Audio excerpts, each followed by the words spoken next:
Cool Duster 360 here doing a heater core replacement, and I encountered a vacuum actuator problem. It only moves in one direction. It's got a vacuum port on each side. The side with the grommet has dried out and it won't hold vacuum on that side anymore, so all you get is ventilation and no heat. So I'm going to try to find a way to repair this since I couldn't find one on eBay or anywhere else. You can kind of see where it's positioned, and that's the part. So I'm going to take it apart. I'm going to split the two halves apart with a paint can opener. And there it is. The diaphragm's in perfect condition. The only problem was the grommet. So what I've done is I came up with a way to put another grommet in and found a way to fasten it in. You can't really slide a grommet in there because you have to press that shaft through with the big flat on it. And it was a little more complicated than I would have liked, but the solution was fairly simple. You can see where I slotted the hole so that flat will go through it. Now obviously I can't put it in right now. I have to slide that grommet on first before I put it into the can. And I had trouble looking for grommets or bushings that would work. So I kind of went through the garage and decided I was just going to work with what I already had. Those studs are going to have to be trimmed too. So what I did is I took some vacuum connectors like are used on a lot of late model cars. I bought them for an '89 Mustang. And I had one big fat one left over in the package that fit around the shaft perfectly. I don't know what size it is, but in that package there was one that worked. And what I had to do is I had to cut the shoulder down on it a little bit. And then I took a bike inner tube and made some washers to go over the studs, because those studs are poking through two holes in the can that weren't there before. So I'm going to have a way of sealing those up so I don't have an air leak. I used a hole puncher on its smallest setting, and the little hole that I put in it was perfect. It stretches right around those studs, so it should be a perfect airtight seal. You can see how I did it. There's the grommet slid in from the back, and then it pokes out. Just need to put some rubber washers on, and that should seal it up. Those little studs I'm using, I've had those in my tray for years. I don't even remember where I got them. I think they're 8-32s. You can see the grommet slid on there, the one I made, rubber washer, inner tube washer. There it is snugged up. The only thing I'm a little concerned about is I don't want those studs turning on me if I need to go back and retorque them at some point. So I think I'm just going to go in and just weld those on.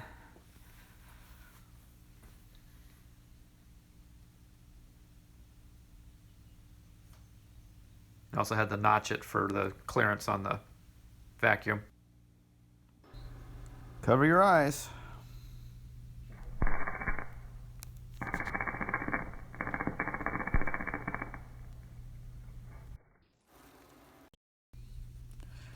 And that's what it looks like. Problem with this flux cord welding, you just kind of point and shoot and hope for the best. You kind of see I got good penetration there, melted all the way through. Those are melted on there. I don't think those are going to twist off. Alright, what I had to do here is I had to notch this hole so it fits to this flat on this. This is the bracket that's going to squish that bushing on there. See how it goes in just like this? And then it'll slide over. And then you got it on. And I also was checking my clearance to make sure that I didn't build up too much weld. And it bottoms out on this part of the shaft right here where it's attached to the diaphragm mount. So I'm not going to limit its travel too much. So I'm good. Before I slide this bushing over the shaft, because it's going to have to really stretch over this flat. And it'll do it. I tested it before. But I am going to put some silicone grease on it. All I have right now is just wristwatch grease, just for looping up the little O-rings that go on the case backs. And there are different grades of silicone grease. I think they come in like 3 different thicknesses. They're rated NLG 1, 2, and 3, or something like that. I don't think they give a rating on this, but the only thing I'm looking to do is make this slippery enough to slide over that shaft, and I want enough silicone grease to stay on there so when this shaft is working back and forth on this rubber, it doesn't wear it out prematurely. And also keeping a good coat of silicone on the outside of this once it's back in the car will slow down the hardening process quite a bit. You can see with that silicone on, it's going to slide right over this, no problem. There you go. It's on. Oh, it slides on real nice. Yep. Yeah, it slides on good. Yep. It fits the shaft real good. Really lucky on that.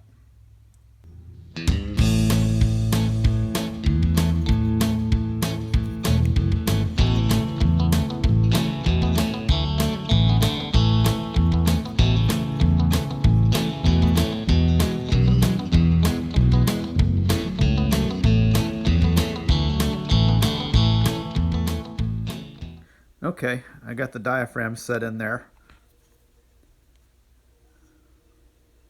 Bushings installed. You can see I got my rubber washers on with the screws and the nuts. In order to get that folded in there, what I did is I pushed it all the way forward and bottomed it out into the can. And it makes it a lot easier to fold that diaphragm in, being careful not to snag those sharp edges all the way around that groove where it was pried apart.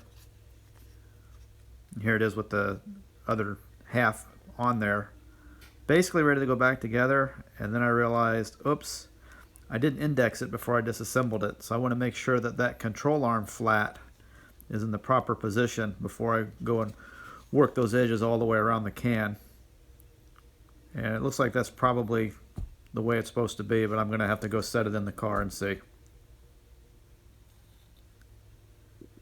And since the heater core is already in there, it's going to be a little tougher. There it is sitting in there. And yeah, I got it indexed right. You can see everything sitting parallel.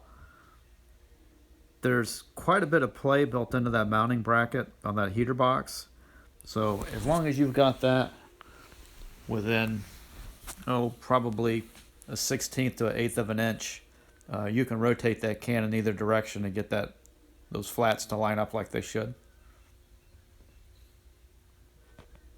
Some food for thought. You could actually, if you could get another good servo, a one-way one, you could mount it opposite the other one on the other side of the heater box.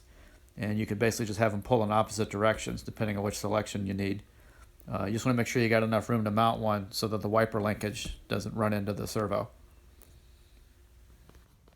Okay, I got it back out of the car and I staked it in 2 spots so that it's not going to walk around on me as I go around and recrimp it. So I wanted to keep it indexed just like that. And I'll just keep working my way around. I'll just keep going, just keep working all the way around. I'm not going to bother filming all of that, doing that, but just showing you guys what I'm doing. I'm just taking a brass drift and I'm going in and hitting it and just working it around and just keep rotating it as I go. Other thing that did work good was a pair of vice grips where some of the crimping is pulled way far out. You may have to go in and just kind of gently work it around. You want to be careful not to warp the mounting surfaces. As you can see, I just about got it. I've just been working my way around. And I'll snug it up a little more when I get it pushed all the way around, but I'm just gently working it around and using the top of the vise so I'm not dinging it up too bad. So the only thing you have to do is just crimp it good enough so that you don't get a leak between the vacuum halves where that gasket, basically the diaphragm forms a gasket where those 2 halves mate also. So it just has to be crimped down fairly firm so you don't have any air leaks. So it's almost there. Okay, moment of truth.